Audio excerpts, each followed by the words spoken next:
Hace poco, el presidente de la República, Gustavo Petro, le concedió una entrevista a Univisión, al periodista colombiano Félix de Belú. En ella, principalmente, se nota la gran confusión ideológica que presenta el presidente, especialmente cuando habla de socialismo y fascismo. Trata al presidente de Estados Unidos, Donald Trump, de fascista, y que él también lo llamó socialista, cuando ya hay que entrar al rigor histórico. Y por ejemplo, la academia se debía de encargar de eso, porque todos los días el presidente habla de sus adversarios políticos, sean nacionales e internacionales, y los señala de fascistas y nazistas. Ya definitivamente los políticos más acendrados y serios, junto a la academia, deberían de programar seminarios y foros acerca de la relación histórica que ha tenido el fascismo, el nazismo y el marxismo, conociendo que el fascismo y el nazismo prácticamente están reducidos a su mínima expresión. El que le hace actualmente daño a la humanidad y a muchos pueblos del mundo es el marxismo. Entonces, en esas circunstancias, frente a la crisis migratoria que se presentó recientemente entre Estados Unidos y Colombia, debemos de tener en cuenta muchos factores, porque necesariamente vemos con curiosidad que la dictadura comunista de Maduro está llegando a acuerdos con Estados Unidos, una dictadura fraudulenta en cuestiones de migración y en cuestiones de soltar presos. Pero aquí el presidente de Colombia quiere ser verdaderamente el adalid y el héroe de América Latina. Así que, como hemos dicho en anteriores ocasiones, las relaciones diplomáticas y bilaterales se deben de negociar de una forma pragmática. Y el presidente siempre, en su confusión ideológica y de pronto buscando el efecto contrario, habla de Panamá y habla de una serie de factores que sucedieron hace años en América Latina. México también perdió 2 millones de kilómetros cuadrados frente a los Estados Unidos en el siglo XIX. Y sí lo recuerdan, pero no lo han tomado como una fijación histórica. Y en eso sí hay que aclarar, porque eso de estar recordando la historia y trasladándola al presente y tomando eso como si las actuales personas que vivimos en la actualidad tenemos la culpabilidad o culpa de lo que haya sucedido hace 200, 500 años. Pero el marxismo, habilidosamente, de una manera religiosa, como si fuera, así como se habla en la Iglesia Católica del pecado original, aquí nos toman de que todos somos responsables y que tenemos deudas históricas y que tenemos una cantidad de cosas que realmente eso es irrespetar el individualismo y el contexto histórico en que las personas viven. Porque en Colombia o en cualquier país, nadie ha pedido nacer en un país determinado. Luego no hay culpabilidad de nadie.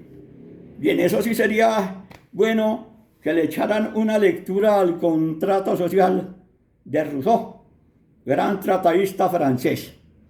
Así es de que esas contradicciones y esos recuerdos históricos de querer meter y señalar a todo el mundo también de fascistas, cuando ya lo hemos dicho cantidad de veces, el marxismo es el padre del fascismo.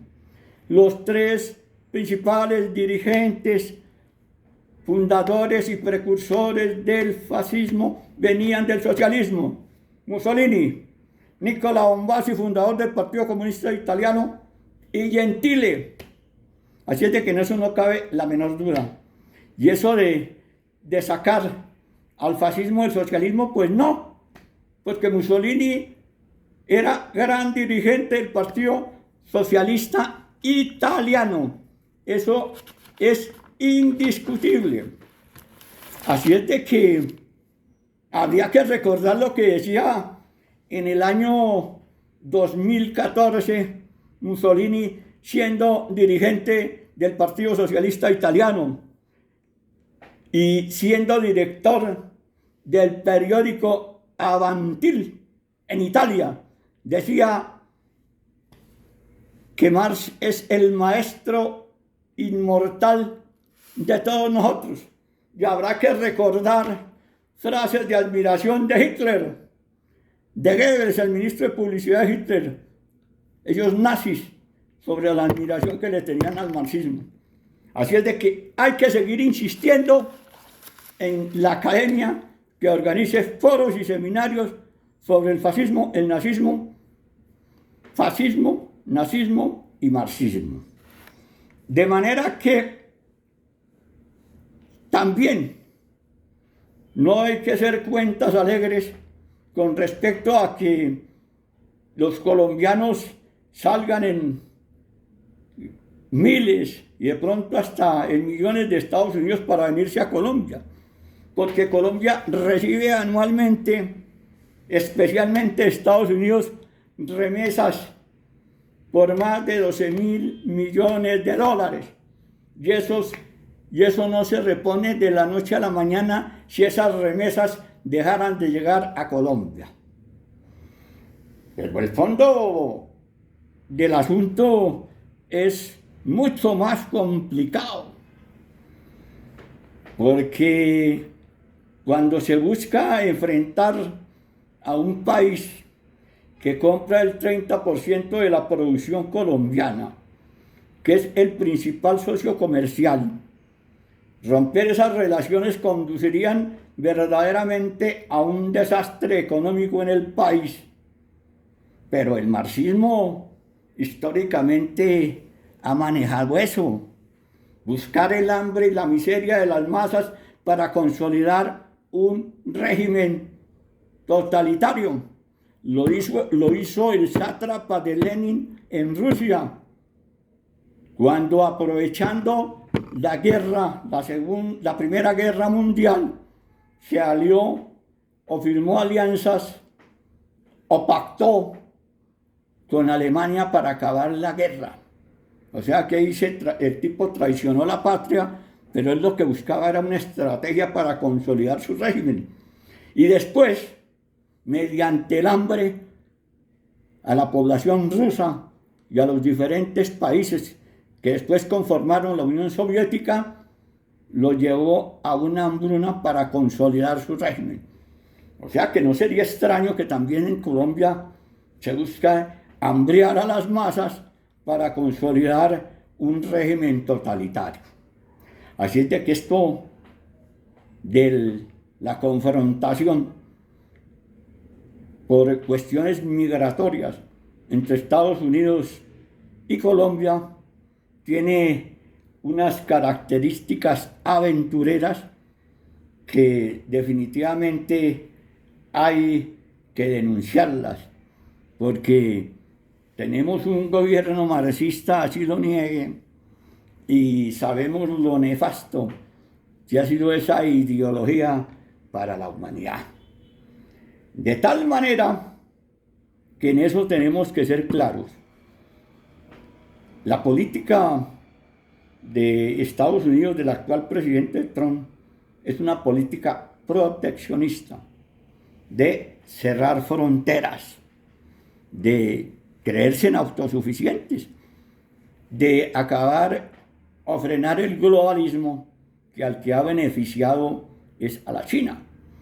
Pero eso no es tan fácil de hacerse, porque en definitiva los países se necesitan y y las relaciones comerciales son fundamentales. O sea, la división que hay en el comercio entre los diferentes países.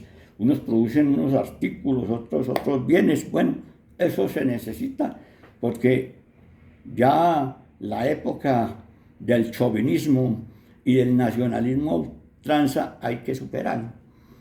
Pero no por eso se van a buscar confrontaciones, porque el más perjudicado es el país colombiano. Sabiendo claramente cuál es la política de Estados Unidos frente a Latinoamérica. Y eso hace mucho tiempo que lo planteó cuando era presidente Obama en Estados Unidos, que era fundamentalmente la seguridad nacional de Estados Unidos, el problema migratorio y el narcotráfico. Entonces, sobre esos aspectos se debe conocer cómo son las relaciones con Estados Unidos. Y no se puede tampoco ahogarse en un vaso de agua en cuestiones que a todas luces parecieran sencillas, ya que el envío de los migrantes de Estados Unidos a varios países de América Latina se han hecho prácticamente sin novedad.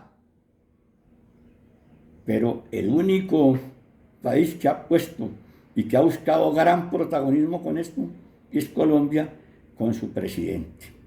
Así es de que hay que estar atentos, porque también el presidente planteó que era bueno hacer una consulta popular acerca del futuro de Colombia como nación frente al caso que se está presentando con el problema migratorio. Y ahí sí la cosa tiene mucho de fondo, porque al hacer un planteamiento sobre el futuro como nación, se moverían muchos aspectos, habría muchos aspectos que relacionar, como la misma unidad nacional, de si Colombia quiere subsistir como nación dentro de una unidad, o definitivamente habría sectores que buscarían la disolución, acordándose que el presidente Gustavo Petro apoyó en el año 2016 el separatismo catalán en España. Por lo tanto, así como se habla del separatismo y se avala el separatismo en otro país, también no sería raro que en Colombia se dieran esas circunstancias, recordando que Colombia tiene antecedentes separatistas, como fue el caso de Panamá. Así es de que una consulta sobre el futuro como nación tendría muchas cosas que se podrían abrir, y eso se convertiría en un verdadero mercado persa. De manera que en estos tiempos de dificultad, de crisis, hay que tener la suficiente mesura.